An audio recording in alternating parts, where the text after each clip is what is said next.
नमस्कार.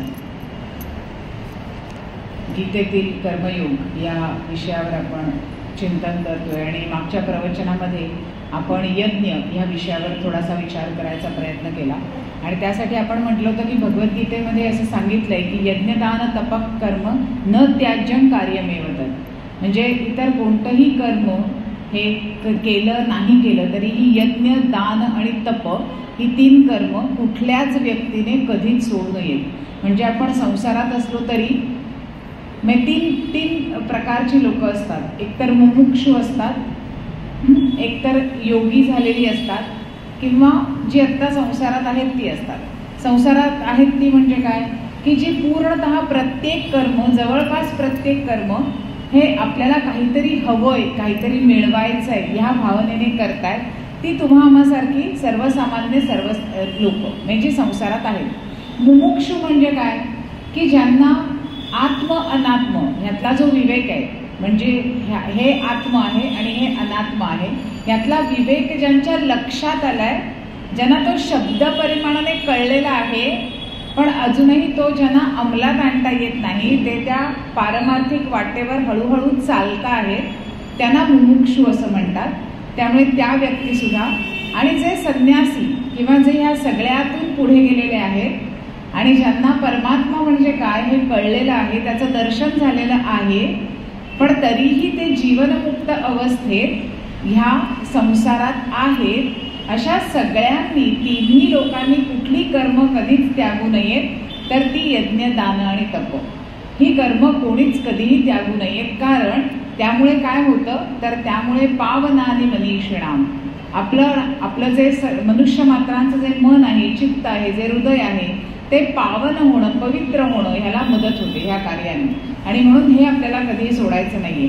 मग आपण मागच्या प्रवचनात हेही बघितलं की सर्वव्यापी परमात्मा जो आहे तो नेहमीच यज्ञात समाविष्ट असतो, किंवा यज्ञ जिथे आहे तिथे तो आहेच असं आपण म्हणतो. का? कारण आपण ती सगळीची एक साखळी आहे त्याचा विचार केला की कोणाची उत्पत्ती कशापासून होते. अन्नात भवन्ति भूतानि यापासून आपण ती साखळी कशी सुरू आहे ते बघितलं आणि त्यामध्ये आपल्याला असं दिसलं की जे सगळे प्राणी मात्र आहेत ते सगळे अन्नापासून तयार होतात. अन्नात भवन्ति भूतानि. मग पुढे काय होतं? अन्न कोणापासून तयार होतं तर ते पर्जन्यापासून, पावसापासून तयार होतं. पाऊस कोणापासून तयार होतो तर तो यज्ञापासून तयार होतो. यज्ञ कोणापासून तयार होतं तर ते कर्मापासून तयार होतं. कर्म कोणापासून तयार होतं तर ते वेदापासून तयार होतं. आणि वेद कोणापासून तयार होतात तर ते अविनाशी जो परमात्मा आहे त्याच्यापासून तयार होतात. आणि म्हणून ह्या अविनाशी परमात्म्यापासून हे जे आपल्याला दृश्य जगात दिसणारे जे सगळे प्राणी मात्र आहेत त्या सर्वांपर्यंत होणारी जी निर्मितीची साखळी आहे ती साखळी ही त्या अविनाशी परमात्म्यापासून सुरू झालेली आहे. आणि म्हणून असं म्हटलेलं आहे की तो अविनाशी सर्वव्यापी परमात्मा हा नेहमीच यज्ञात प्रतिष्ठित असतो. कारण तो तिथे असतो म्हणूनच ही सगळी साखळी सुरू झालेली आहे. आपण असं म्हणू की तो त्याला जर माहिती आहे की आपल्याला सगळ्यांना आता हे जगताना किती यातना होत आहेत, किती त्रास होत आहेत, किती दुःख भोगावी लागत आहेत, तर त्याने हे का बरं निर्माण केलं?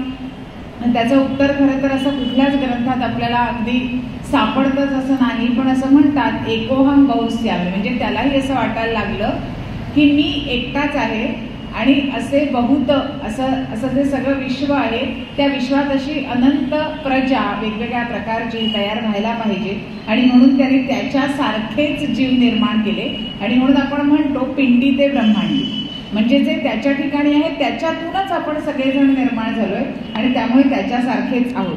आणि म्हणून थोडक्यात ह्या सृष्टीचं चक्र कसं चालतं हे सगळं ह्या 2 श्लोकांमधनं भगवद्गीतेने सांगितलेलं आहे की प्राण्यांची निर्मिती कोणापासून होते आणि तिथपासून परमात्म्याने हे सगळं कसं निर्माण केलंय तिथपर्यंत आपल्याला ही सगळी चक्र, ही साखळी आपल्याला सृष्टीची सांगितलेली आहे.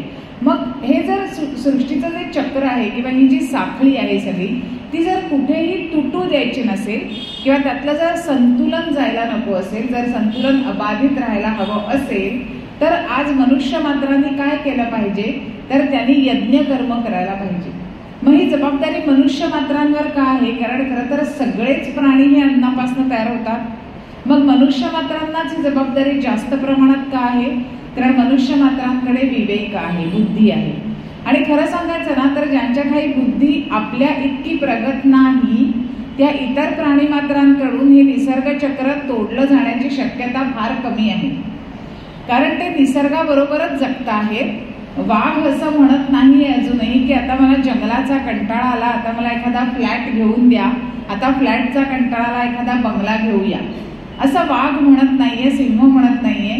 त्या सगळे जेवढे छोटे छोटे जीवजंतू आहेत त्यांच्यापासून मानव मात्र सोडला तर इतर सर्व ज्या योनी आहेत त्या योनीतली सर्व लोक ही त्यांच्या त्यांच्या ठिकाणी सुखात आहेत, आनंदात आहेत. त्यांच्यात खरं तर खूप विविधता आहे, पण त्या विविधतेतही ते छान आहेत. असं कधी वाघाला वाटतं का की अरे हा कावळा काय तो यकृच्छित कावळा, पण त्याला उडता येतं आणि मला उडता येत नाही, असं त्याला नाही वाटत. तो म्हणतो ठीक आहे, कावळ्याचा धर्म आहे उडणं हा, कारण तो पक्षी आहे. माझा जो धर्म आहे त्याचा अनुचार मी करणार आहे, त्यानुसार मी वागणार. पण माणसांमध्ये मात्र आपला जो धर्म आहे, स्वधर्म जो आहे, त्याचं नियमित पालन करणं हाच आपल्याला यज्ञ सांगितला आहे. पण त्या धर्माचं पालन करताना मात्र मनुष्य मात्रांच्या मनात सतत पुढे मागे होत असतं की मीच हे का करायचं आणि तो अंक का करतो, त्याला हे का मिळालं, मला हे का मिळालं नाही.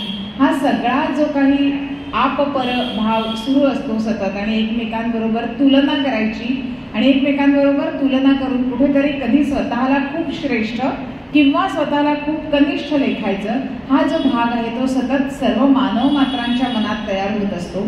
आणि म्हणून जिथे खरं तर विवेक आहे, जिथे बुद्धी आहे, त्या सर्व प्राणी मात्रांवर म्हणजेच पर्यायाने मनुष्य मात्रांवर याची जबाबदारी अधिक आहे की ही साखळी चांगल्या पद्धतीने चालू राहील, हे निसर्ग चक्र चांगल्या पद्धतीने चालू राहील.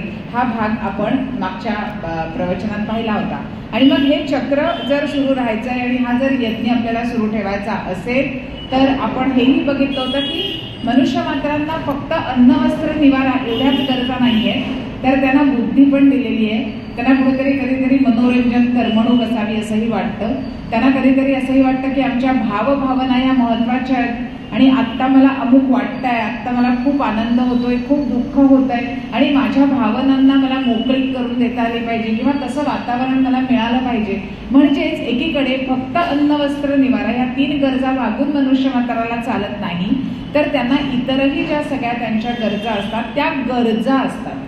आपण असं म्हणू शकत नाही की आम्हाला फक्त 2 वेळा खायला प्यायला मिळालं, राहायला घर मिळालं आणि आम्हाला कपडे मिळाले की झालं आमचं, असं म्हणतो का आपण? नाही म्हणत.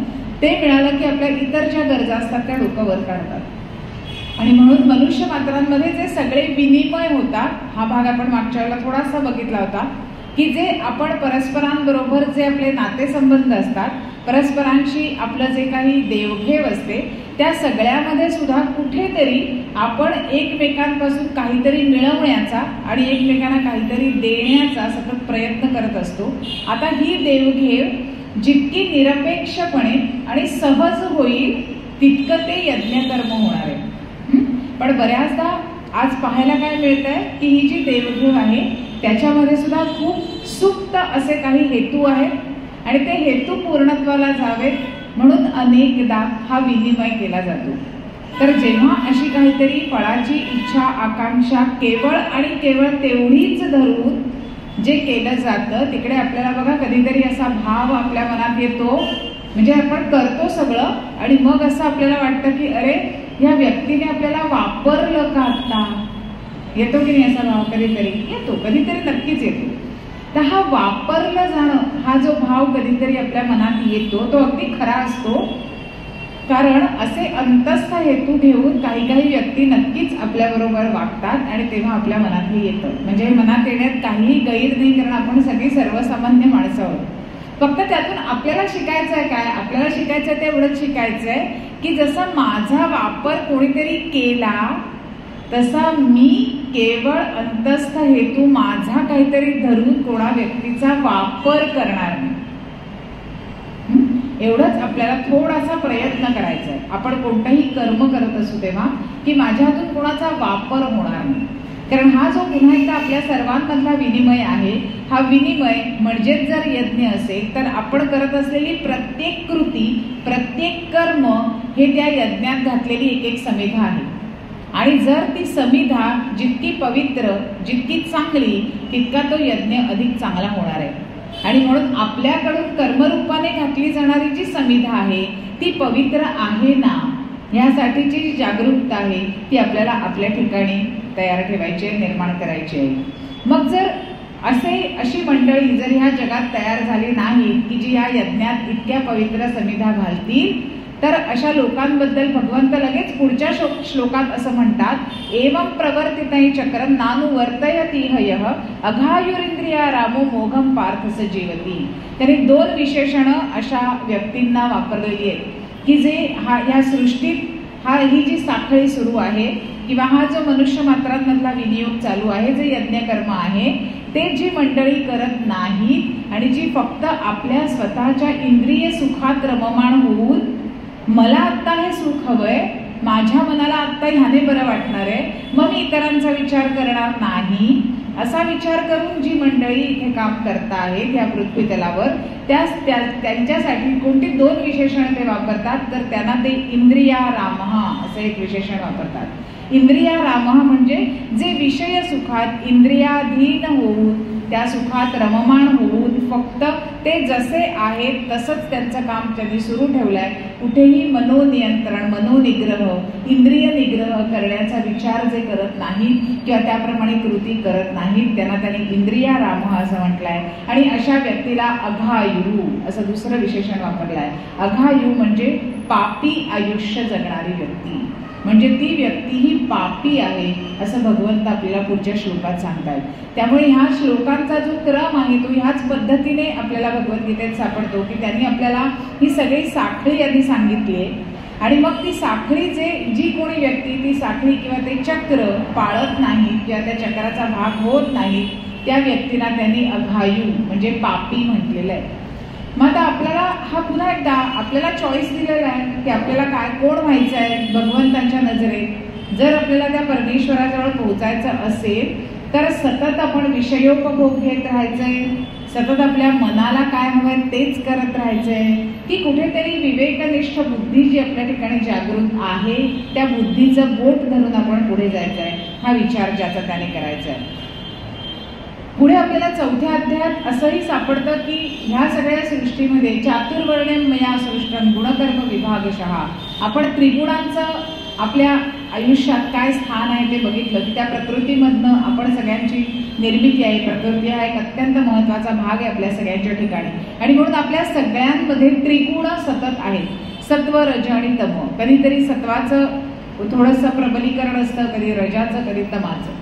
तर ह्या तिन्ही गुणांमुळे ते असं म्हणतात भगवंत पुढे 4थ्या अध्यायात की हे जे 4 वर्ण निर्माण झालेले आहेत, ब्राह्मण, क्षत्रिय, वैश्य आणि शूद्र, हे जे 4ही वर्ण निर्माण झालेले आहेत ते गुणकर्म विभागशः प्रत्येकाच्या ठिकाणी असणारे जे गुणांचं प्राबल्य आहे त्यानुसार आणि त्यानुसार जी त्यांच्या कर्माने त्यांना मिळालेली जी विभागणी करून मिळालेली आहे त्यानुसार ते वर्ण त्यांना प्राप्त झालेत. आपण आत्ता वर्ण ह्याचा अर्थ आत्ता नव्या काळात लोक जातपातीशी त्याचा संबंध लावतात आणि काही जण असं म्हणतात आम्ही ते काही मानत नाही.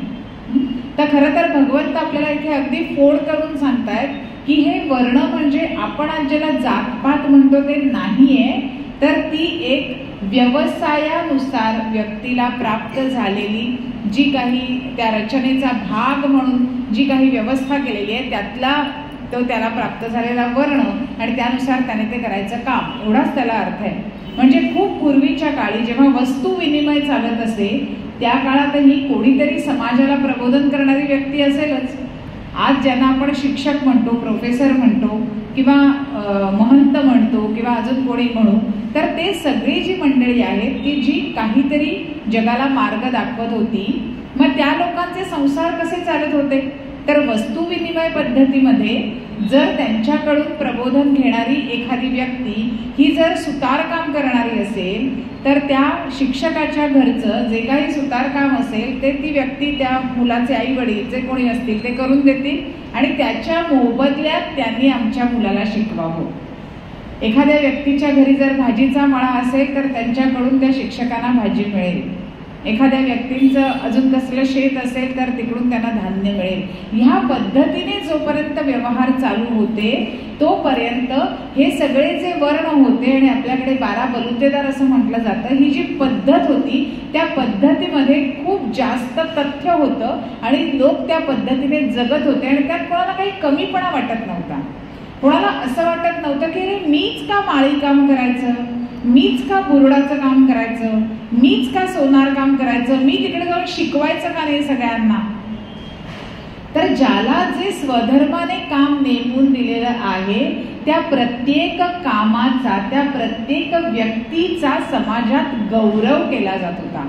कोणीही कोणालाही कमी लेखत नव्हतं. कारण आपल्याला सेवा पुरवणारी जी लोक आहेत, उदाहरणार्थ मनोरंजन जी लोक आपलं करतात, म्हणजे नृत्य असेल, गायन असेल, या सगळ्या ज्या कला आहेत त्या कला जोपासणारी जी सगळी मंडळी जी तुम्हाला ही सेवा देतात ती सगळी मंडळी ही तसं म्हटलं तर मग शूद्र आहेत. पण म्हणून आपण त्यांना तसं वागवतो का? नाही. आज त्यांना किती मान आहे आणि तोच मान पूर्वीच्या काळी सुद्धा कलाकारांना होता. का होता? कारण समाजातल्या प्रत्येकालाच तो मान होता. तिथे कुठेही त्या वर्णव्यवस्थेमध्ये मी मोठा आणि तू लहान हा भेदभाव नव्हता. आणि परमेश्वराने स्वतः सांगून ठेवलंय की आपापल्या गुणकर्म विभागानुसार आपल्याला जर हे प्राप्त होतं, तर आपल्याला सगळ्यांना कर्माचा सिद्धांत माहितीये. म्हणजे आपण जे कर्म केलंय त्यानुसार आपल्याला जर पुढची योनी आणि पुढचा जन्म प्राप्त होणार आहे आणि आपल्यातल्या त्रिगुणांमधलं कुठल्या गुणाचं प्राबल्य कमी जास्त आहे त्यानुसार जर आपला पुढचा जन्म ठरणार आहे तर त्यामध्ये कमी जास्त लेखण्याचा प्रश्नच येत नाही. कारण तिन्ही गुण हे आवश्यक आहेत. जसं मध्ये आपण म्हटलं होतं की जर आपण दिवसभर काम केलं आणि रात्री आपल्याला जर शांत झोप यायला हवी असेल तर त्यावेळेला आपल्यामध्ये तमोगुणाचं प्राबल्य व्हायलाच लागतं. जर त्याही वेळेला सत्व आणि रजोगुण हा जर प्रबळ झाला तर आपण शांत झोपू शकणार नाही. म्हणून तमोगुणाला कमी लेखायचं काहीच कारण नाही. कारण जिथे तो आवश्यक आहे तिथे तो आवश्यक आहेच. आणि म्हणून जसे तिन्ही गुण हे महत्वाचे आहेत, जोपर्यंत आपण ह्या मनुष्य देहात आहोत, सर्वसामान्य आहोत, आपण जोपर्यंत साधनेने पुढे गेलेले नाही आणि आपल्यातल्या त्रिगुणांवर जोपर्यंत आपण काम करत नाही तोपर्यंत आपल्यासाठी तिन्ही गुण हे तितकेच महत्वाचे असतात. बघा, अनेकदा आपण अशा कथा वाचतो की काही संन्यासी योगी मंडळी असतात की जी काही दिवसेंदिवस जागी असतात, साधनेत असतात की नाही. अनेक दिवस त्यांचे काही आहार किंवा पाणी किंवा काही सेवन न करता राहू शकतात. का राहू शकतात? कारण त्यांनी ह्या सगळ्यावरती जय मिळवलेला असतो त्यांच्या साधनेतून, उपासनेतून.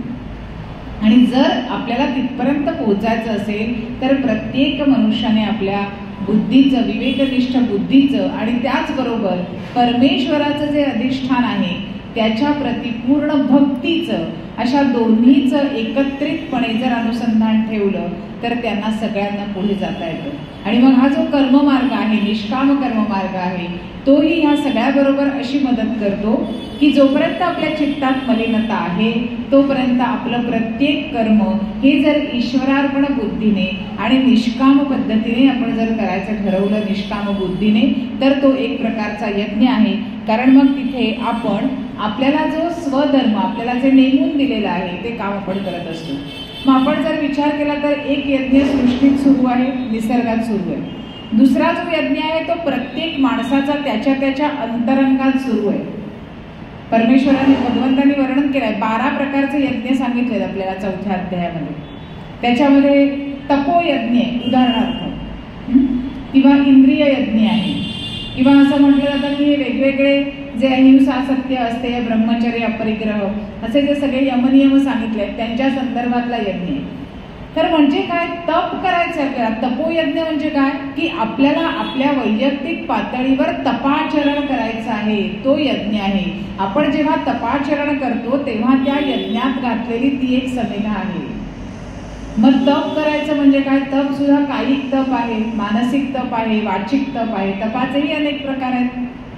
मग इकडे कुठेतरी प्रत्येक व्यक्तीने आपापल्या पुरेशी ती जाणीव जागृत करायची आणि कधीतरी तेवढा त्या इंद्रियाचा निग्रह करून ते तप करायचा प्रयत्न करायचा, म्हणजे झाला तपोयज्ञ. असे विविध प्रकारचे यज्ञ चौथ्या अध्यायात सांगितले जातात. आपण त्याच्या खोलात जाणार नाही आहोत, पण आपण त्याचा अभ्यास नक्की करू शकतो. आणि ते यज्ञ का सांगितलेले आहेत, तर ते यज्ञ आपण जर आपल्या जीवनात आचरणात आणले तर आपण आपल्या वैयक्तिक पातळीवर तो मनोनिग्रह साधल्यामुळे, तो इंद्रिय निग्रह साधल्यामुळे आपलं मन चित्त हळूहळू शुद्ध व्हायला लागतं आणि आपण त्या परमात्म्याच्या दिशेने रोज एक एक पाऊल टाकायला लागतो. आणि म्हणून तपोयज्ञ आपल्याला सांगितलं आहे. तर असे विविध प्रकारचे यज्ञ आपल्याला का करायचे, तर आपल्या अंतरंगात सुद्धा एक हा यज्ञ आपल्या बरोबर चालू आहे, सृष्टीत वेगळा चालू आहे. आणि आपल्या परस्परांमध्ये माणसांमध्ये जो विनिमय होतोय त्या दृष्टीने अजून यज्ञ सुरू आहे. म्हणजे असे विविध प्रकारचे यज्ञ एकाच वेळी आपल्या सगळ्यांबरोबर घडतात. अंतरंगातला यज्ञ का महत्वाचा आहे, आपल्याला आपली स्वतःची जी उद्धरेत आत्मनात्मानम, आपल्याला माहितीये न आत्मानम अवसादे, आपल्याला जर आपला उद्धार करायचा असेल तर तो आपल्यालाच करायचा आहे. आपण जर म्हटलं की अहो हा काही करत नाही, मग माझा उद्धार कसा होणार, अहो ह्याने काही करायचंच नाहीये. कारण आपला उद्धार फक्त आपणच करू शकतो, दुसरं कोणीही करू शकत नाही. तेही भगवंतानेच भगवद्गीतेत सांगितलंय. मग जर आपल्यालाच आपला उद्धार करून घ्यायचा आहे तर आपल्याला जर जोपर्यंत आपण हे यज्ञाचरण करत नाही तोपर्यंत आपण कसा उद्धार करून घेणार. आणि म्हणून ते 12 प्रकारचे जे विविध यज्ञ सांगितलेले आहेत ते यज्ञ आपण आपला उद्धार करून घ्यायचा आहे. आपला उद्धार करून घेत असतानाच आपल्याला सृष्टीत ही जी सगळी साखळी सुरू आहे त्या साखळीचा एक भाग आपण आहोत हा विवेक ठेवायचा आहे. आणि ती साखळी आपल्या हातून मोडणार नाही यासाठीही प्रयत्न करायचा आहे. आणि त्याचबरोबर माणसांमध्ये परस्परांमध्ये जो विनिमय सुरू आहे त्या विनिमयामध्ये सुद्धा माझ्या हातून शक्यतो चुकीची समिधा घातली जाणार नाही हा विवेक प्रत्येक व्यक्तीने सदोदित बाळगायचा आहे. आता हे सगळं ऐकल्यानंतर आपल्याला असं वाटू शकतं म्हणजे आपल्याला 24 तास किती जागरूक राहण्याची गरज आहे. थोडक्यात ते आपल्याला सांगतायत की आपल्याला जितकं सत्वगुणाचं अधिष्ठान वाढवता येईल, कारण ही जागरूकता आपल्याला कुठला गुण देतो तर सत्वगुण देतो. सत्वगुण आपल्याला जाग ठेवण्यासाठी, जागरूक ठेवण्यासाठी आणि विवेकाने काम करण्यासाठी मदत करतो. रजोगुण करतो पण रजोगुणाकडे चांचल्य आहे, त्यामुळे रजोगुण सत्व आणि तमाकडे ओढला जात असतो सतत, तो मध्ये आहे. आणि त्यामुळे कधी तो आपल्याला इथे घेऊन जातो कधी तिथे घेऊन जातो. बघा एकाच मनात विचार येतात आणि मग आपण त्या एका मनाची 2 मनं आपणच करतो आणि म्हणतो की माझं एक मन मला असं म्हणतंय की तू अमुक कर आणि दुसरं मन मात्र सांगताय की अजिबात तिथे आज जाऊ नकोस. मग आता मी कुठल्या मनाचं ऐकू तेच मला कळत नाही. मग जर आपण बारकाईने विचार केला ना तर ते एक मन आणि दुसरं मन नसतं, एक मन असतं आणि दुसरी बुद्धी असते बऱ्याचदा. पण आपला कल खूप जास्त मनाकडे जातो आणि मग आपलं मन जिकडे ओढलं जातं तिथे आपण सहसा जातो. त्याऐवजी जर आपण बुद्धी काय सांगतेय त्याचा थोडासा विचार केला तर आपण बुद्धीच्या मार्गाने जास्त जायला लागू. आणि म्हणून हे सर्व यज्ञ सुरळीत चालण्यासाठी मनुष्य मात्राने काय करणं आवश्यक आहे तर केवळ आपल्या मनाला जे वाटेल योग्य तसं न वागता जे स्वधर्माने आपल्याला करायला सांगितलेलं आहे, जे आचरण आपल्याला करायला सांगितलेलं आहे ते आपण करणं आवश्यक आहे. मग आता या स्वधर्माचरणाला यज्ञ असं का बरं म्हटलं असेल? स्वधर्माविषयी तर आपण पहिल्यापासून बोलतोय, मग आता अचानक त्यालाच आपण यज्ञ का बरं म्हणायला लागलो आणि यज्ञ दान तप ही 3 कर्म करायचीच असं म्हणतोय आणि त्यातल्या स्वधर्माचरणालाच यज्ञ म्हणतोय. तर त्याचं महत्वाचं कारण हे आहे की नित्यनियमाने स्वधर्माचं आचरण जर आपल्याला करायचं असेल तर आपल्याला मनोनिग्रह किंवा इंद्रिय निग्रह करायला लागतो. मनाला मोकाट सोडून चालत नाही. आणि जर एखाद्या व्यक्तीचा स्वधर्म ठराविक असेल, म्हणजे एखादं उदाहरण घ्यायचं झालं तर एखादी व्यक्ती डॉक्टर आहे तर त्या व्यक्तीने डॉक्टरचा स्वधर्म जो आहे तो पहिला लक्षात ठेवला पाहिजे. डॉक्टरचा पहिला स्वधर्म कोणत्याही रोग्याला बरं करण्यासाठी किंवा त्याच्या आजाराचं निदान करून त्याला योग्य ते औषधोपचार देण्यासाठी तत्पर असणं हा त्याचा स्वधर्म आहे. मग तिकडे जेव्हा एखादा डॉक्टर असं म्हणतो की हो मी तुला औषध देईन पण तू आधी पैसे भर, मग मी तुला औषध देईन. तेव्हा तो स्वधर्माचा पूर्णतः अनुशासन करतोय असं म्हणता येत नाही. कारण खरं तर त्याचा धर्म हा आहे की जिथे आजार आहे, जिथे रोग आहे, जिथे गरज आहे तुझी तिकडे, आणि ती व्यक्ती आली आहे तुझ्याकडे, तर तू त्याला निदान करून औषधोपचार करणं हे डॉक्टरचं पहिलं कर्तव्य. जर एखादी व्यक्ती शिक्षक असेल तर सगळे विद्यार्थी आपल्याला बघतायत, अध्ययन अध्यापन एवढं एकच आपल्याला काम नाहीये, तर आपली वर्तणूक सुद्धा इतकी. जर 100-200 मुलांना पण शिकवत असू तर 200 मुलं म्हणजे 400 डोळे, आणि त्या 200 मुलांचे 400 पालक म्हणजे त्यांचे 800 डोळे, एवढे 1200 डोळे एका शिक्षकाकडे बघत असतात. किती कठीण आहे.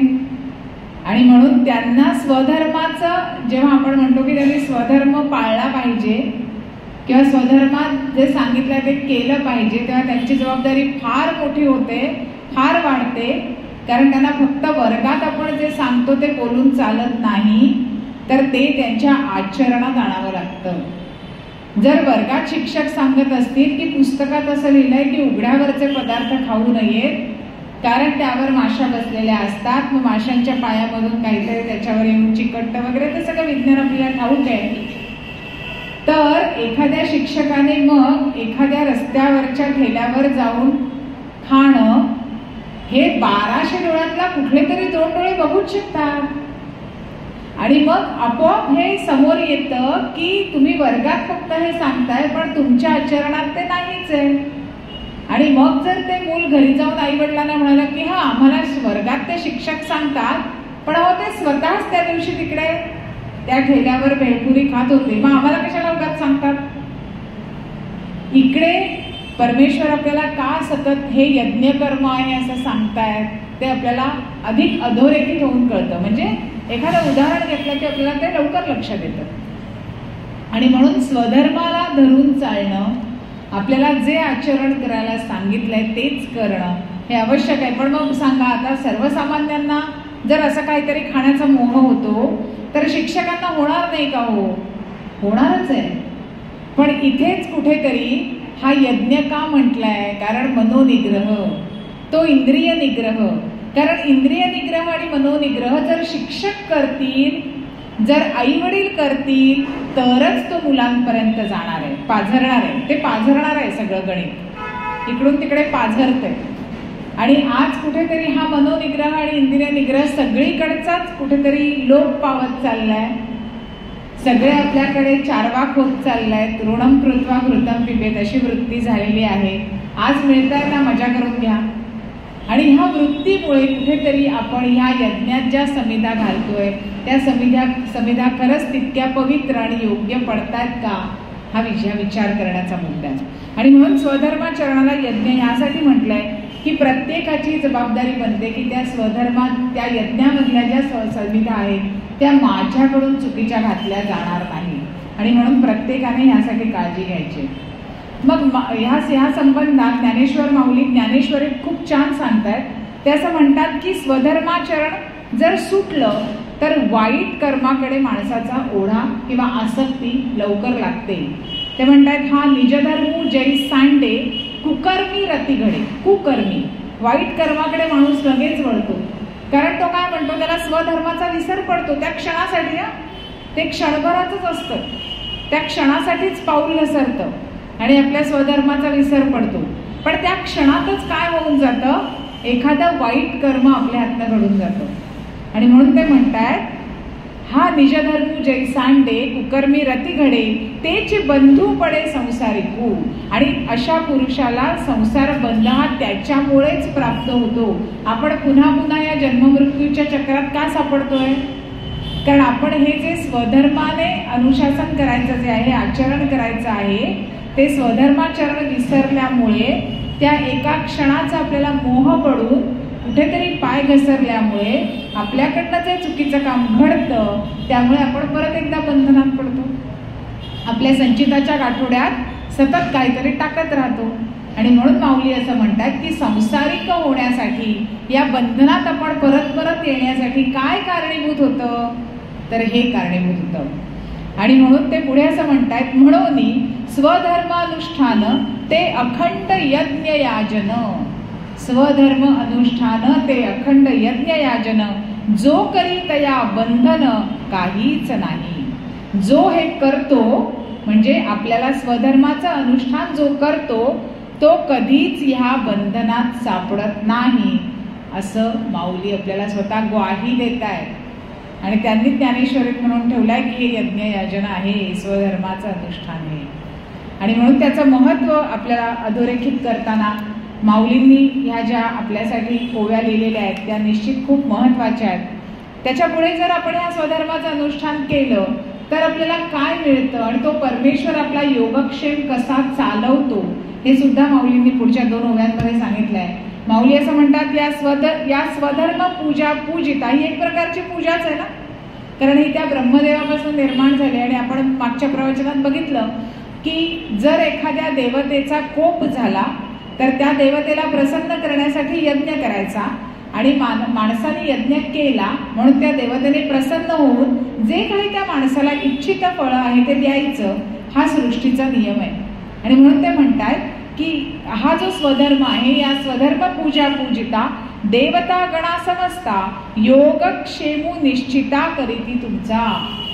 जर ही तुम्ही स्वधर्माचं आचरण तुमच्या करत राहिलात तर खूप मोठी ग्वाही त्याने देऊन ठेवली आहे, तुमचा सगळा योगक्षेम जो आहे तो परमेश्वर चालवतो. योग आणि क्षेम हे 2 शब्द योगक्षेम या शब्दामध्ये आहेत. योग म्हणजे काय, आपण म्हणतो बघा योग नाही आला अजून, म्हणजे आपल्याला काहीतरी हवं असतं आणि ते मिळत नाही, बरोबर ना, तेव्हा आपण काय म्हणतो अजून योग नाही आला. म्हणजेच जी काही कमतरता आहे ती पूर्ण करणं म्हणजे योग. एखाद्या गोष्टीची कमतरता असते ती पूर्ण करण्यासाठी आपण धडपडत असतो आणि ती होत नाही तेव्हा योग आला नाही असं आपण म्हणतो. त्यामुळेच योग या शब्दाचा अर्थ हा आहे की जे आपल्याकडे नाही ते मिळवून देणं याची जबाबदारी तो परमेश्वर घेतो. आणि क्षेम म्हणजे जे आपल्याला मिळालेलं आहे, जे प्राप्त झालेलं आहे ते आपल्याकडे राहणं, त्याचं रक्षण करणं, त्याचा सांभाळ करणं याचंही काम तोच करतो. आता आपल्याला खूप वाटत असतं की आपल्याकडे जे काही सगळं आहे त्याचा सांभाळ आपणच करत असतो, पण ते खरं आहे का? खरं तर ते तितकंसं खरं नाही. आपण थोडासा प्रयत्न करतो पण आपल्यालाच माहित नाही ना, रस्त्यावर खालती आता उतरलो प्रवचन झाल्यानंतर की आपल्या कुठल्या कुठल्या गोष्टींचा आपण किती सांभाळ करू शकणार आहोत आपल्यालाच माहिती नाही. आणि त्यामुळे खरं तर क्षेम म्हणजे आपल्या आयुष्यात जे जे काही आहे ते सगळं आतापर्यंत जर नीट राहिलंय, अगदी ह्या देहापासून आपल्या बुद्धीपासून आजही आपली जर स्मरणशक्ती चांगली असेल तर त्यात आपले थोडेसे प्रयत्न आणि त्या परमात्म्याची फार मोठी आपल्यावर असणारी कृपा, म्हणून आपण असे आहोत. आणि म्हणून जे जे काही आपल्याकडे आहे त्याचं रक्षण, त्याचा सांभाळ हा कोण करतं तर तो परमात्मा करतो. तो केव्हा करतो? जेव्हा स्वधर्म पूजा आपण त्याची जेव्हा पूजा करतो, स्वधर्माचं जे आचरण आहे ते नित्यनियमाने करतो, तेव्हा त्या देवतांना, त्या परमात्म्याला सुद्धा आपल्यासाठी हे करावं लागतं. कारण मग तुमच्या योग आणि क्षेमाची जबाबदारी त्याच्यावर येते आणि तो योगक्षेम तुमचा तो चालवतो.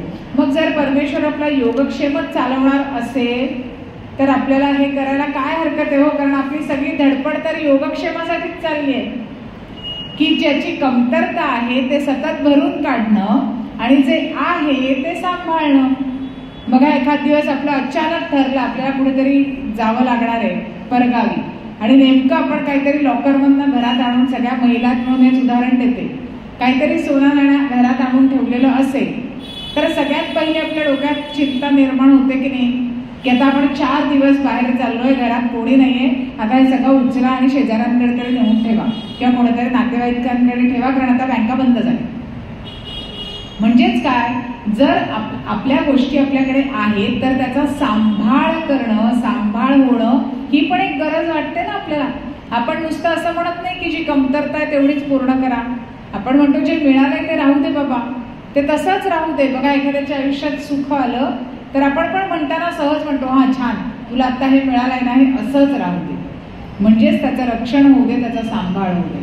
आणि म्हणून जर या दोन गोष्टींसाठीच आपला सगळा खटाटोप चाललाय आणि त्या दोन्ही गोष्टी जर आपल्याला स्वधर्माच्या आचरणाने मिळणार आहे, कारण स्वधर्माचं आचरण हे यज्ञरूप आहे, तर ह्या यज्ञाची किती महती आहे. आणि म्हणून आपल्याला यज्ञ, दान आणि तप या तिन्ही गोष्टी सोडू नका असं परमेश्वर सांगतो. आता यज्ञाविषयी आपण सविस्तर विचार केलेला आहे. आता आपण थोडंसं पुढे जाऊया आणि दानाचा विचार करूया. दान म्हणजे काय? सोपं आहे. दान म्हणजे देणं, द्यायचं आहे काहीतरी. आता माणूस काय देऊ शकतो किंवा कोणतीही व्यक्ती काय देऊ शकते? जे त्याच्याकडे असतं तेच देऊ शकते. जर एखाद्याकडे खूप संपत्ती असेल तर तो संपत्ती देईल, एखाद्याकडे विद्या असेल तर तो विद्या देईल, एखाद्याकडे कला असेल तर तो कला देईल. ज्याच्याकडे जे असतं तेच त्याला देता येतं. आणि असं म्हणतात की दान, एका हाताने दिलेलं दान दुसऱ्या हातालाही कळू नये इतक्या शांतपणे ते द्यावं. आता हा जो शांतपणा अभिप्रेत आहे तो फक्त एका हाताचा दुसऱ्या हाताला म्हणजे खरंच असा उथळ अर्थाने नाही येतो, तर मनातल्या मनात सुद्धा ती गोष्ट राहू नये असं त्यांना आपल्याला सूचित करायचं आहे. एका हाताने दिलेलं दान दुसऱ्या हातालाही कळू नये, म्हणजेच मी कोणाला तरी काहीतरी दिलं हे आपल्या मनात कधीही राहू नये. कारण जर ते राहिलं तर त्यातून अहंकाराचा जन्म होतो आणि तो अहंकार जर पोचला गेला तर जे दिलेलं दान आहे ते सगळं व्यर्थ होतं. कारण मग आपण 17 लोकांना सांगत सुटतो की मी ह्याला हे दिलं आणि मी त्याला ते दिलं, मग त्या दानाचा काय अर्थ आहे? आणि म्हणून त्याचा जो गर्भित अर्थ आहे तो आपण लक्षात घेणं गरजेचं आहे. पण फारच कमी लोक अशी आपल्याला आढळतात की जी आपण जर काही दिलं असेल तर त्याविषयी बोलत नाही. असतात का अशी मंडळी? फार क्वचित, फार क्वचित. आपण कोणाला काहीतरी दिलं तर लगेच ते अधोरेखित करून सांगण्याची आपल्याला सवयच असते. कारण सर्वसाधारणपणे जे दिलं जातं तेव्हा काहीतरी मिळण्याची अपेक्षा असते. आपण जेव्हा दानही देतो ना, आपल्याला वाटतं की आपण दान देतोय, पण बघा दान दिल्यानंतर आपल्याला वाटतं की इथे तो फलक लागलाय, तिकडे सगळ्या रकमा लिहिलेत, कोणाचे 1001, कोणाचे 5001, कोणाचे अरे माझं नाव नाही लिहिलं, मी एवढे पैसे दिले. आणि जर असं आपल्या मनात येत असेल तर आपल्याला इच्छा आहे ना, काय हवंय मग, मला काय हवंय त्यातून? माझं नाव तिकडे यायला हवंय. मी पैसे द्यायला तयार आहे, मी पैसे दिले, पण माझं नाव तुम्ही लिहिलं नाही. मग आपण आयोजकांशी भांडायला जातो. आपण म्हणतो अहो काय आहे, माझं नाव बरोबर विसरलात तुम्ही लिहायला. त्या दिवशी चेक मात्र अगदी हसत हसत घेतला. मग ह्याला दान म्हणायचं का? तर भगवंताने जे वर्णन केलंय 17व्या अध्यायात त्यांनी 3 प्रकारे आपण दान करतो किंवा सात्विक दान, राजस दान आणि तामसिक दान अशा तिन्हीचं वर्णन करणारे श्लोक 17व्या अध्यायात आहेत. भगवंतांच्या म्हणण्यानुसार याला दान म्हणत नाहीत, सात्विक दान तर मुळीच म्हणत नाहीत. कारण जे काहीतरी मला मिळावं या हेतूने जे दान दिलं जातं त्याला सात्विक दान म्हणत नाही. आणि म्हणून आपण सगळ्यात पहिल्यांदा जेव्हा दानाचं विचार करतोय तेव्हा आपण उलट्या क्रमाने जाणार आहोत. आपण विचार हा करणार आहोत की सगळ्यात पहिलं राजस दान कोणतं असतं. कारण आपण सगळे बऱ्याचदा जे दान देतो ते तामस नसतं फारसं, पण सात्विकाकडेही जाणारं कमी असतं. म्हणून आपण राजसाचा आधी विचार करूया. परमेश्वर असं म्हणतात प्रत्युपकारार्थम फलमुद्दिश्य वा पुनः दीयते च परिक्लिष्टं तद्दानं राजसं स्मृतम्. राजसदान कुठलं आहे?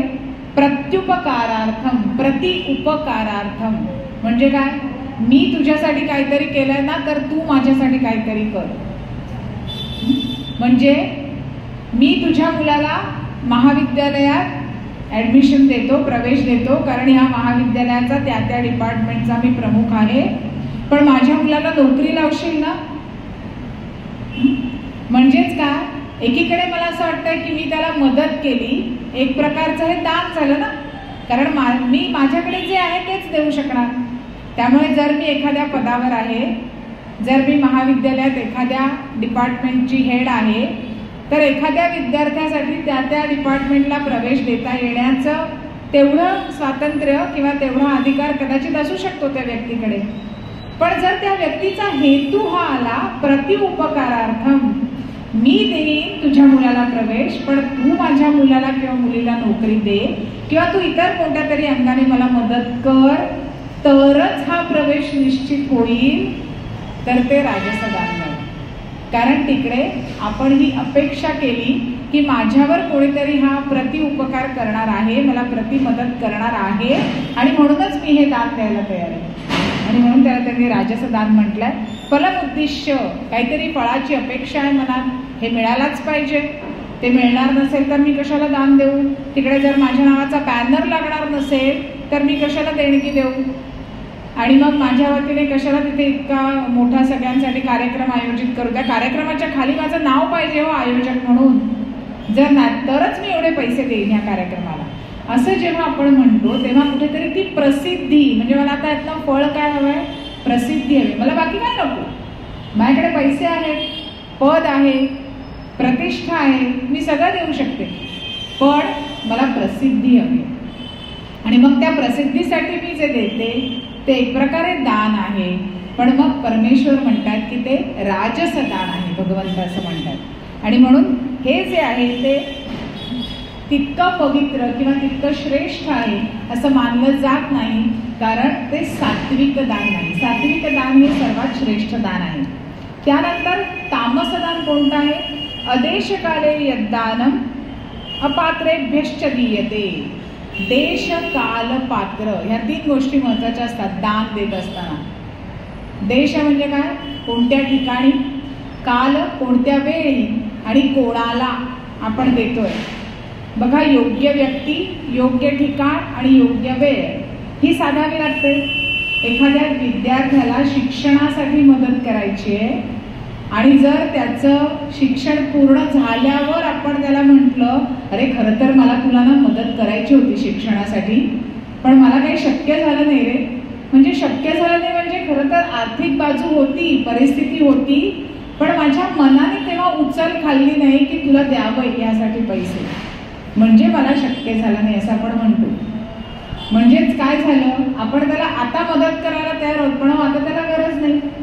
म्हणजे आपला काळ चुकला, कधी कधी जागा चुकते, कधी कधी व्यक्ती चुकते. बघा, आपण नेहमी असं म्हणतो दान सत्पात्री द्यावं. सत्पात्री म्हणजे जी व्यक्ती योग्य आहे त्या दानासाठी त्या व्यक्तीलाच ते दान द्यावं. पूर्वी विद्यादान केलं जायचं, पण विद्यादान कोणाला केलं जायचं? ज्यांना शिकायचंय त्यांना. आज काय होतंय? आज ते दान उरलं नाहीये, आज तो व्यवहार झालाय. म्हणजे आज जी व्यक्ती क्लासची फी भरू शकणार आहे त्या व्यक्तीला शिकवलं जात आहे. मग त्या प्रत्येक विद्यार्थ्याला ती विद्या घेण्याची आस आहे का मनात, ते नाही पाहिलं जाते. तो आता व्यवहाराच्या पातळीवरती आलाय. आणि खरं तर विद्यादान आणि गोदान ही सर्वश्रेष्ठ दान आहेत असं मानलं गेलंय. आणि जी व्यक्ती कोणताही मोबदला न घेता खऱ्या अर्थाने विद्या देते ती व्यक्ती मोक्षाला प्राप्त होते असं ग्रंथात लिहिलेलं आहे. जेव्हा आपण विद्या देतो पण त्या मोबदल्यात काहीतरी घेतो तेव्हाही ते दान चांगलंच आहे, श्रेष्ठ दानच आहे, कारण आपण विद्येचं दान करतोय आणि ज्याला गरज आहे त्याला विद्या देतोय. पण त्या मोबदल्यात जर आपण काही घेत असू तर आपल्याला स्वर्ग प्राप्ती होईल असं ग्रंथ म्हणतात. पण स्वर्ग प्राप्ती ही मोक्षापेक्षा थोडी कमी दर्जाची का? कारण आपला तिकडला पुण्याचा ठेवा संपला की आपल्याला परत खालती यायचंय. मग जर आपल्याला कायमच्या कुठल्या तरी निधानावर जाऊन थांबायचं आहे तर तो आहे मोक्ष. आणि म्हणून जर मोक्षापर्यंत जायचं असेल तर विद्येचं दान हे कोणत्याही गोष्टीचा मोबदला न घेता जर आपण अत्यंत निष्काम भावाने, प्रेमाने, आणि तो जो विद्यार्थी आहे त्याच्या प्रती तो सगळा आपुलकी आणि भाव ठेवून जर आपण केलं की खरंच त्याला शिकायची आस आहे, मला शिकवण्याची तळमळ आहे, त्याला जितकं शिकायचं ना तितकं शिकवायला मी तयार आहे. मग ते दान देत असताना मी पुढे मागे बघणार नाही, मी हातचं राखून शिकवणार नाही किंवा आता हे ह्याला शिकवू का, मी ह्याला शिकवलं तर माझी विद्या ह्यालाच सगळी अवगत होईल, मी ह्याला अवगत झाली तर मग माझं महत्व काय राहिलं, असा विचार करून जर मी ते दान देत असेल तर मग मोक्ष मार्गापर्यंत मी हळूहळू जातीये, पण पूर्ण मोक्षापर्यंत जाणं मग कठीण, कारण दान हे अशा पद्धतीने द्यायला लागतं. आणि म्हणून जेव्हा अदेशकाले असं ते देश, काल आणि पात्र ह्या सगळ्याचा चुकीच्या ठिकाणी, चुकीच्या पद्धतीने, चुकीच्या व्यक्तीला आपण दान देतो तेव्हा ते तामस दान आहे असं म्हटलं जातं. मग ह्या दानाचं आपल्याला अगदी सोपी उदाहरणं म्हणजे काय आहेत तर आपण जेव्हा जिथेही कुठे भ्रष्ट व्यवहार होतो ते बघा ती जागाही चुकीची असते, तो काळही चुकीचा असतो आणि ती व्यक्तीही चुकीची असते. मग माणसं ह्या गोष्टी का करतात? केवळ स्वार्थापोटी की मला हे काम आत्ता काहीही करून घ्यायचंय, मग मी ह्या व्यक्तीला टेबला घालून तयार आहे द्यायला. हा जो सगळा भ्रष्ट व्यवहार आहे. इथे आपण आपल्याकडे पैसे आहेत म्हणजे बघा ज्यांच्याकडे नाहीच आहेत ते नाहीच देऊ शकणार आहे, आपल्याकडे आहेत म्हणूनच आपण देतोय. पण हे देत असताना आपल्याला हे लक्षात घ्यायचंय की हे आपण देत असलो तरी हे तामस दान आहे. कारण ह्यामध्ये आपण जे काही करतो आहोत ते चुकीच्या ठिकाणी, चुकीच्या व्यक्तीला आणि चुकीच्या गोष्टीसाठी पैसे देतो आहोत आणि म्हणून ते तामस दान आहे. मग सात्विक दान कोणतं आहे तर सात्विक दान म्हणजे दातव्यमिति यद्दानं दीयते उपकारणे देशे काले च पात्रे च तद्दानं सात्विकं स्मृतम्. जे देश काल आणि पात्र या सर्व दृष्टींनी योग्य अशा ठिकाणी दान देणं म्हणजे सात्विक दान आहे. आता दान देण्यासाठी आपल्याला संपत्ती असावी लागते. आपल्याकडे संपत्ती म्हणजे जे काय ज्या स्वरूपात आपल्याला द्यायचं आहे ती संपत्ती. संपत्ती म्हणजे फक्त अर्थ किंवा पैसा असा याचा अर्थ नाहीये. तर जे काही आपल्याकडे आहे ते, जर एखाद्याकडे वडिलोपार्जित जर एखादं घराणं असं असेल की ज्यांच्याकडे खूप जास्त वेदाध्ययन झालेलं आहे आणि अनेक पिढ्यानपिढ्या लोक वेदाचा अभ्यास करतायत, तर त्या पिढीत त्या घरात त्या कुळातील लोक काय पुढे देऊ शकतात तर त्यांना जे ज्ञान प्राप्त झालंय ते ज्ञानाचं दान ते देऊ शकतात. त्यामुळे इथे आपण जेव्हा संपत्ती असा शब्द वापरतोय तेव्हा ज्या कोणत्या मार्गाने आपल्याला जे प्राप्त होतं ती संपत्ती आहे. मग ती संपत्ती कुठून आली हे महत्वाचं असतं. कारण अनेकदा बघा चुकीच्या मार्गाने पण संपत्ती येते आणि मग लोक आपण ते जे पाप केलेलं असतं त्या पापातनं बाहेर येण्यासाठी कुठेतरी जसं म्हणतात ना की ब्लॅक मनी व्हाईट मध्ये कन्व्हर्ट करायचा असा शब्द आहे, तर ते कुठेतरी हे पापाचरण कन्व्हर्ट करायला जातात पुण्यामध्ये. आणि म्हणून ते म्हणतात की अहो मी त्या देवळात दान दिलं, मी तिकडे ती विहीर बांधायला दान दिलं, मी तिकडे धर्मशाळा बांधायला दान दिलं, पण माझ्याकडे पैसा कुठल्या मार्गाने आला हे खूप महत्वाचं आहे या ठिकाणी. आणि म्हणून दान देत असताना आपल्याकडे ती संपत्ती कुठून आली, कुठल्या मार्गाने आली. मग त्याचे 3 प्रकार आहेत असं शास्त्र सांगतात आपल्याला ग्रंथ. सगळ्यात महत्वाचं पहिलं म्हणजे शुक्ल मार्ग कोणता आहे संपत्तीचा तर आपल्याला जे काही वडिलोपार्जित म्हणजे पिढ्यानपिढ्या आपल्याकडे जे काही आहे ते आपल्याला प्राप्त होतं ते, किंवा प्रेमाने कोणीतरी आपले नातलं मित्रमैत्रिणी भेट म्हणून आपल्याला काही देत असतील तर ते, किंवा पती आणि पत्नी एकमेकांसाठी जे काही एकमेकांना देवाणघेवाण करतात ते, हे सगळं जे आहे ते शुक्ल म्हणजे अतिशय पवित्र आणि शुद्ध स्वरूपाचं संपत्ती आपल्याकडची आहे असं म्हणायला हवं. दुसरी आहे त्याला म्हणतात शबल म्हणजेच कोणती तरी लाच या प्रकारात येणारी जी संपत्ती आहे. आता लाच म्हणजे काय, मगाशी म्हटलं तसं की काहीतरी उपकाराचा मोबदला मला हवाय. बघा व्यक्ती लाच द्यायला का तयार होते, उगाचच होते का तयार नाही, त्याच्या प्रत्युपकारार्थम काहीतरी हवं असतं म्हणून लाच द्यायला तयार होते. तर हे जे लाच देणं आहे किंवा प्रतिउपकारार्थ काहीतरी मला हवंय म्हणून जेव्हा ती संपत्ती गोळा केली जाते किंवा आपल्याला तसं धन जेव्हा प्राप्त होतं आपण ते मिळवतो तेव्हा ते शबल असं म्हटलं जातं. आणि तिसरं आहे ते कृष्ण प्रकारचं धन आहे किंवा संपत्ती आहे. आता कृष्ण संपत्ती म्हणजे कोणती तर चोरी करणं, दरोडेखोरी करणं, जुगार खेळणं, ह्या सगळ्यातून आपल्याला मिळालेलं जे धन आहे जी संपत्ती आहे त्याला कृष्ण असं म्हणतात. आणि म्हणून ग्रंथ असं म्हणतात की शक्यतो प्रत्येक व्यक्तीने जो शुक्ल मार्ग आहे त्या मार्गाने येणारं जे धन आहे तेच खरं धन आणि तीच खरी संपत्ती आहे असं मानावं आणि तीच दान द्यावी. कारण ती दान देण्याचं पुण्य मोठं आहे. माझ्याकडे कुठल्या तरी वाम मार्गाने चुकीच्या मार्गाने पैसे आलेले आहेत आणि आता ते काहीही करून मला घरात ठेवायचे नाहीये, कारण कदाचित इन्कम टॅक्सची रेड पडण्याची शक्यता आहे, म्हणून आज रातोरात मी कोणाला तरी ते दान देऊन टाकते. तर ते जे दान मी देते, ते दानाचा तो पैसा, ती संपत्ती, ते धन कुठून आलं? ते जर कृष्ण मार्गाने आलेलं असेल तर पुन्हा एकदा आपण जरी ते देवळाला दिलं असलं, त्या कामासाठी दिलं असलं, तरी ते दान सात्विक होत नाही.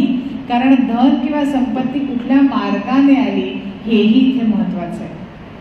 आणि म्हणून दानाचा विचार करताना या सगळ्याचा विचार होणं आवश्यक आहे. आणि म्हणून सरते शेवटी मगाशी आपण म्हटलंच आहे की विद्यादान आणि गोदान ही सर्वश्रेष्ठ दान म्हणून मानलं जातं. निष्काम विद्यादान केलं तर मोक्षापर्यंत आपण जातो. दुष्काळात अन्नदान करणं सगळ्यात चांगलं, सुकाळात सुवर्णदान करणं सगळ्यात चांगलं, आणि जिथे पाण्याचं दुर्भिक्ष आहे अशा ठिकाणी जलदान करणं सगळ्यात चांगलं. ते केलं तर स्वर्गप्राप्ती होते असं ग्रंथ सांगतात. खूप ठिकाणी असं आढळतं की तेलाचं जे दान आहे ना, तेल, त्या तेलाचं दान हे खूप महत्वाचं किंवा पुण्य देणारं दान आहे असं मानलं जातं. अनेक ठिकाणी बघा तेल देवळांमध्ये, विशेषतः आता आपण नवरात्रातच हे सगळं आपलं चालू आहे आजचा प्रवचनाचा भाग, तर आता नवरात्रात तर विशेषतः आपल्याला असं जाणवतं की खूप ठिकाणी एक एक प्रत्येक घराच्या कुळाच्या अशा समया लावलेल्या असतात आणि त्याच्यासाठीचं तेल दिलं जातं. ते हे जे तेल देण्याचं आहे, हे तेल जर आपण दान म्हणून दिलं तर ते एक उत्तम प्रकारचं दान आहे असं मानलं जातं. का? कारण पूर्वीच्या काळी जेव्हा हे असे दिवे नव्हते, तेव्हा सगळ्या अंधकारावर जो विजय त्याचा नाश करून विजय मिळवणारा जर कोणी होता तर तो दिवा होता. ती छोटी एक ज्योत होती. त्यामुळे ती ज्योत लावण्यासाठी काय आवश्यक आहे तर तेल हवं. वात तर आहे पण तेलच नसेल तर ज्योत कशी जळणार? आणि म्हणून त्या तेलाचं दान ज्या व्यक्ती द्यायच्या त्यांना चांगल्या प्रकारचं पवित्र दान किंवा पुण्य मिळायचं असं मानलं जातं. सात्विक दानाची 3 वैशिष्ट्ये बघूया आणि आज थांबूया. कर्तव्य बुद्धीने किंवा स्वधर्माने जे आपण मिळवलेलं असतं धन ते देणं हे सात्विक दानाचं पहिलं वैशिष्ट्य आहे. स्वधर्माला त्याचं अनुशासन करून, त्याचं आचरण करून, म्हणजे माझं जे काही उपजीविकेचं साधन आहे तो माझा स्वधर्म आहे, त्या स्वधर्माने मी ते मिळवलेलं असलं पाहिजे. कर्तव्य बुद्धी जागृत ठेवून मिळवलेलं असलं पाहिजे. त्यात प्रतिउपकाराची इच्छा नको. मी दिल्यावर त्याने काहीतरी द्यावं ह्या अपेक्षेने ते केलेलं नसावं. आणि देश काल पात्रता ह्याची योग्यता पाहूनच जे दिलं जातं ते सात्विक दान आहे. त्यामुळे यज्ञ आणि दान अशा 2 गोष्टींवर आपण त्याचा विचार थोडासा केला. आपण पुढच्या प्रवचनामध्ये तपाचा थोडा अजून खोलवर विचार करू. कारण आपण जेव्हा कर्मयोगाचा विचार करतोय तेव्हा जर ही 3 कर्म आपल्याला कोणत्याही परिस्थितीत सोडायची नाहीये, तर ह्या 3 कर्मांचा खोलवर विचार होणं आवश्यक आहे. म्हणून आपण या यज्ञदान आणि तपाचा विचार करतोय. आता सर्वश्रेष्ठ दान जे माऊलींनी आपल्या सगळ्यांसाठी मागितलं, पसाय दान, की ज्याच्यामध्ये अत्यंत विश्वव्यापक अशी मागणी त्यांनी केलेली आहे. त्यांनी कोणत्याही माझा हा पंथ, माझा हा देश, माझी माणसं, ही तुमची, ही आमची, असा कुठेही भेदभाव नाही. या विश्वातल्या चराचर सृष्टीसाठी ज्यांनी मागितलं, त्यातल्या प्रत्येक घटकासाठी ज्यांनी मागितलं, अशा ज्ञानेश्वर माऊलींनी जिथे जन्म घेतला त्या महाराष्ट्रात आपण सगळ्यांनी जन्म घेतलाय, किती मोठं भाग्य आहे आपलं. आणि म्हणून आजच्या आपल्या भागाचा शेवट आपण पसायदानाने करूया.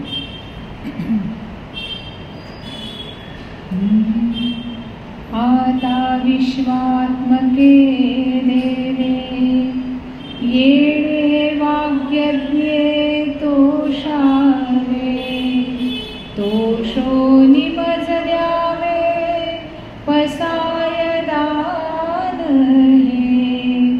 जे खळांची व्यंकटी सांडो तया सत्कर्मी रती वाढो, भूता परस्परे पडो मैत्र जीवांचे, दुरितांचे तिमिर जावो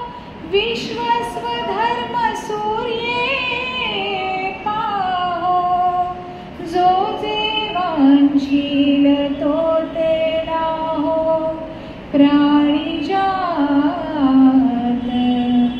वर्षत सकळ मंगळी ईश्वर निष्ठांची मानली आई अनवरत भूमंडळी भेट तू भूता चला कल्पतरूचे आरवा चेतना चिंतामणीचे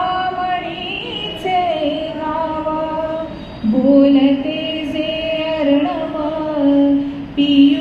पियुषाचे चंद्रमेचे अलांछना मार्तंडचे तापहीन ते सर्वाही सदा सज्जन सोय रे हो तू किंबहुना सर्वसुखी पूर्ण होनी तिन्ही लोकी भजिजो आदि पुरुषी अखंडित आणि ग्रंथोपजीविये विशेषे लोकीये दृष्टादृष्ट विजये होआवे जी येथ म्हणे श्री विश्वे